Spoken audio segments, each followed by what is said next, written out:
Assalamualaikum warahmatullahi wabarakatuh. Nama saya Grace Juliana Farmida. Sini saya akan menjelaskan rangkuman pertemuan 1 sampai 12.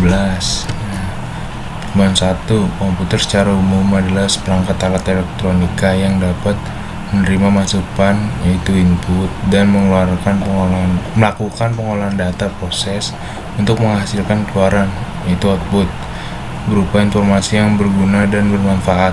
Komputer berasal dari bahasa Inggris, yaitu compute, yang berarti menghitung, sedangkan computing yang berarti mengoperasikan atau menggunakan mesin untuk melakukan proses perhitungan. Komputer mengalami perkembangan generasi yang cukup singkat, antara lain adalah generasi 1 dari 1951 sampai 1958, generasi 2 1959 sampai 1963, generasi 3 1964 sampai 1979, generasi 4 1979 sampai 1980, generasi kelima yaitu 1981 sampai sekarang. Adapun klarifikasi komputer berdasarkan tujuan pemakaian yang diolah, ukuran, dan kemampuan. Tokoh-tokoh pengembang komputer antara lain Charles Babbage, Hermann Hollerith, von Neumann, dan Alan Turing. Pertemuan 2. Kalimat berikut ini merupakan pernyataan majemuk. Tentukan pernyataan sederhana. A. Baik kantor maupun bank tidak buka hari ini. B. Hari sangat panas, rasanya aku ingin mandi. C. Tony belum datang atau dia sudah berangkat sebelum kami tiba. D. Nelayan melaut hanya jika bertiup angin darat. E. Udara sudah terasa panas walaupun hari masih pagi. F. Jika air dibubuhi garam, maka titik bekunya menurun. G. Ayah pergi ke Jakarta naik pesawat terbang, atau kamu pergi ke Surabaya naik bus malam. Dalam kurung ada 4 pertanyaan sederhana. H. Bila pembunuh itu diperiksa dan mengatakan yang sebenarnya, ia dinyatakan salah. Dan jika ia tidak diperiksa, ia dinyatakan salah juga. Kalimat majemuk adalah kalimat yang disusun dari 2 atau lebih kluasa yang terhubung dengan kata penghubung atau kata sambung. Di antara 2 atau lebih kluasa tersebut ada suatu yang berperan sebagai induk kalimat dengan inti informasi, sementara yang lainnya menjadi anak kalimat dengan isi penunjang induk kalimat. Berikut jawabannya, yaitu B, F, dan H. Pertemuan 3. Coba buat kalimat proporsi, konjungsi, dan disjungsi kalimat-kalimat ini. A. Reject residence, perumahan klaster, harga murah. B. Tony menabrak pohon Pak Joko tumbang. Penjelasan konjungsi dan disjungsi. Kalimat adalah kata penghubung yang digunakan dalam suatu kalimat.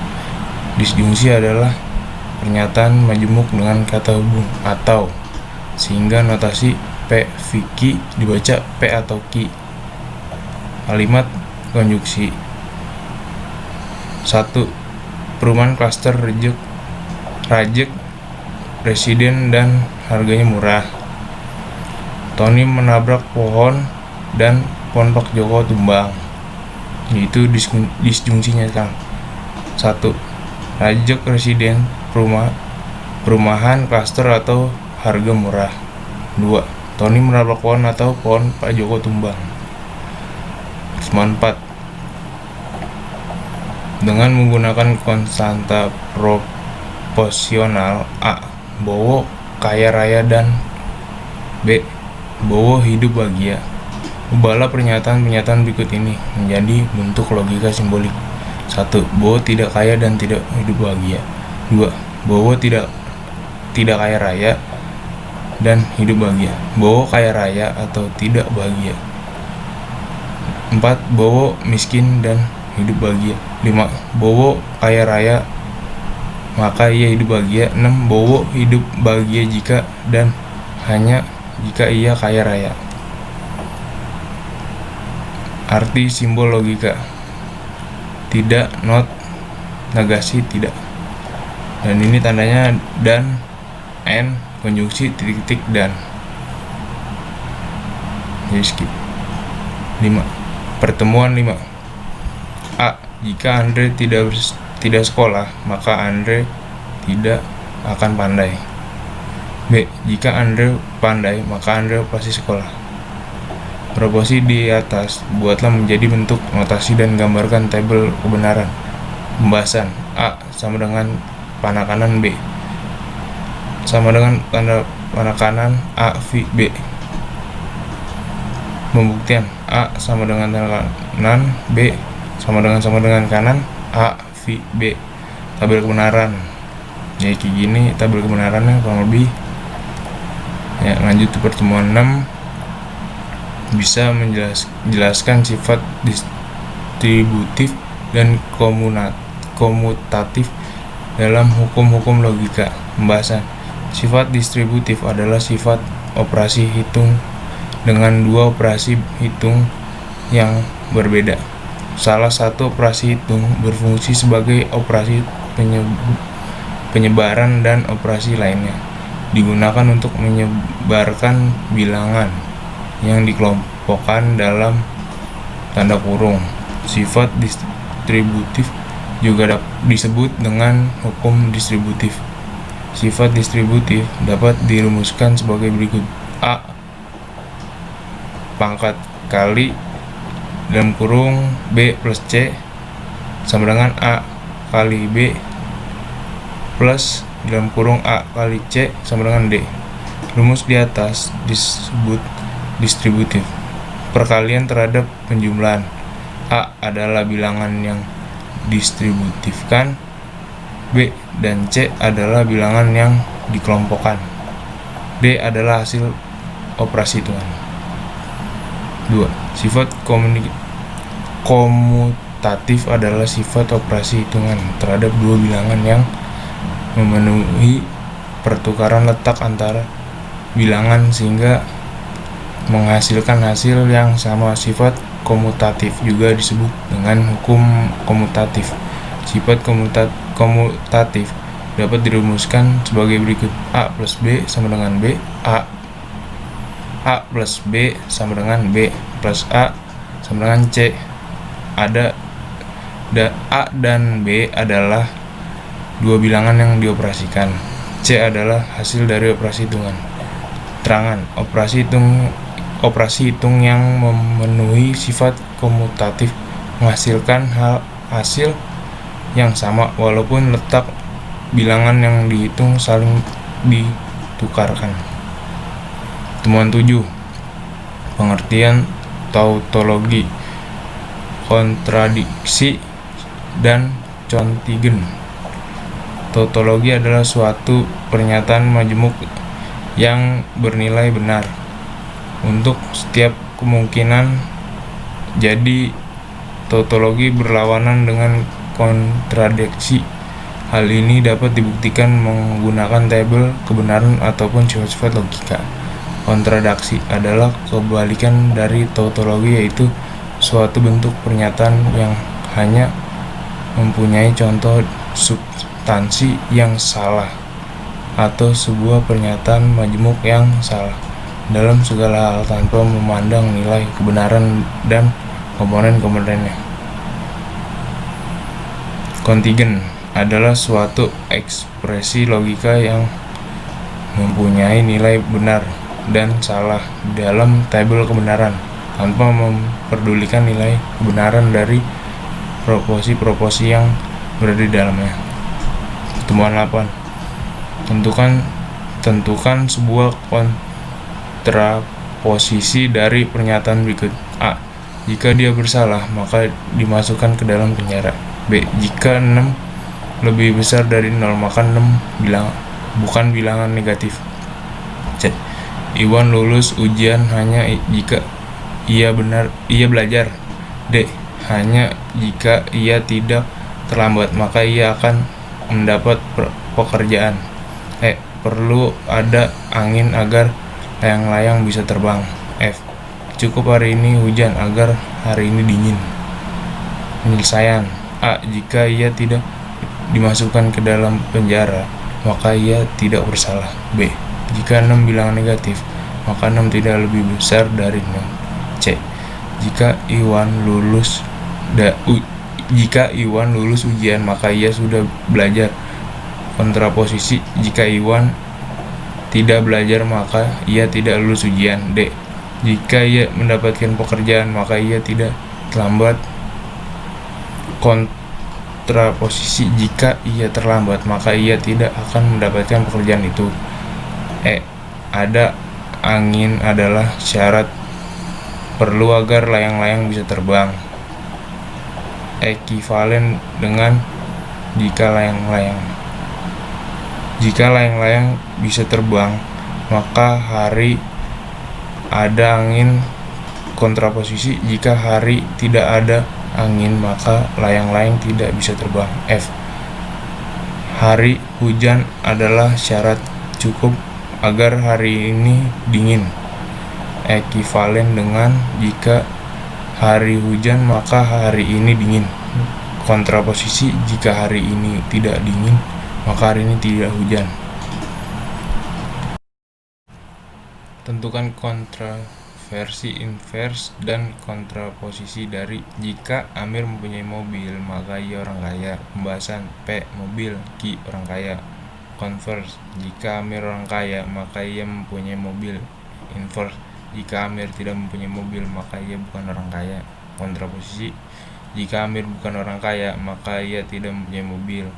Temuan 9. Bisa jelaskan implementasi pernyataan valid dan invalid pada dunia nyata. Pembahasan. Valid adalah kesimpulan yang mempunyai alasan yang akurat dengan dunia nyata. Validitas didasarkan pada kekuatan kumpulan berbagai jenis bukti. Contoh, kalau dalam objek penelitian terhadap warna merah, penelitian akan melaporkan warna merah. Invalid adalah kebalikan dari valid, yaitu alasan yang tidak akurat dengan dunia nyata. Semua hipotesa benar, tetapi ada kesimpulan yang salah, tetap argumen tersebut menjadi invalid. Pertemuan 10. Istilah internet berasal dari bahasa Latin inter, yang berarti antara. Secara perkata internet berarti jaringan antara atau penghubung.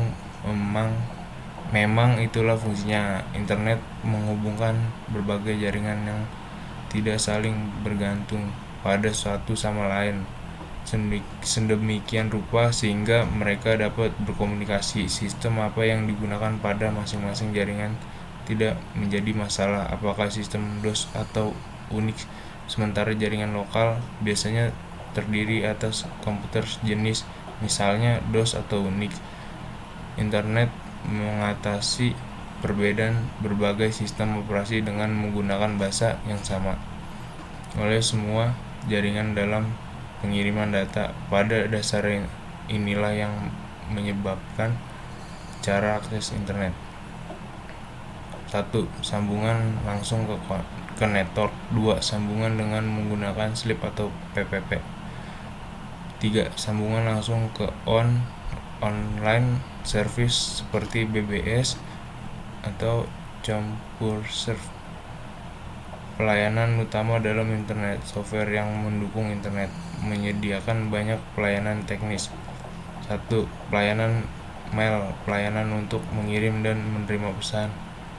2. Pelayanan telnet. 3. Pelayanan file transfer protokol FTP. 4. Pelayanan klien atau server. Pertemuan 11. Komunikasi data adalah transmisi data elektronik melalui beberapa media. Media tersebut berupa kabel koaksial, fiber optik, microwave, DSB. Fungsi komunikasi data yaitu memungkinkan orang dan bisnis yang mempunyai lokal geografi berlainan dapat saling berkomunikasi. Dalam komunikasi data terdapat beberapa termin, yaitu workstation, microkomputer, terminal remote job, terminal facsimile atau fax, terminal POS, point of sale, terminal DUM, intelligent OSI atau Open System Interconnection, ISO, International Standard Organization, yang membuat rekomendasi teknis mengenai interface komunikasi data, merekomendasikan OSI tahun 70. Tujuannya untuk mengembangkan framework standar untuk komunikasi komputer ke komputer. Fungsi-fungsi sistem operasi yaitu menjadwalkan pekerjaan, mengatur hardware dan software, menyediakan sistem security, menangani interupsi, memelihara penggunaan record, memungkinkan beberapa pemakai untuk menggunakan komputer secara bersama-sama. Pertemuan 12. Pengertian keamanan komputer. Security segala sesuatu yang mengenai keamanan komputer. Suatu sistem yang meliputi CPU, prosesor, memori I atau O, device, dan lain-lain. Security komputer segala sesuatu yang mengenai keamanan berbagai sistem komputer. Filosofi dasar pemikiran keamanan komputer. Agar dapat mengamankan sistem komputer dengan benar, maka kita harus tahu karakteristik pengganggu yang akan mendatangi sistem komputer kita. Komponen sistem komputer ada perangkat keras, hardware, perangkat lunak yaitu software, dan perangkat manusia, brainware. Keamanan komputer secara fisik. Sisi lingkungan. Dari sisi lingkungan yang perlu diwaspadai adalah manusia, binatang, tumbuhan, cuaca, iklim, dan bencana alam. Sisi fisika dan kimia, yang termasuk gangguan dari sisi fisika yaitu panas, listrik, magnet. Sekian dari saya. Wassalamualaikum warahmatullahi wabarakatuh.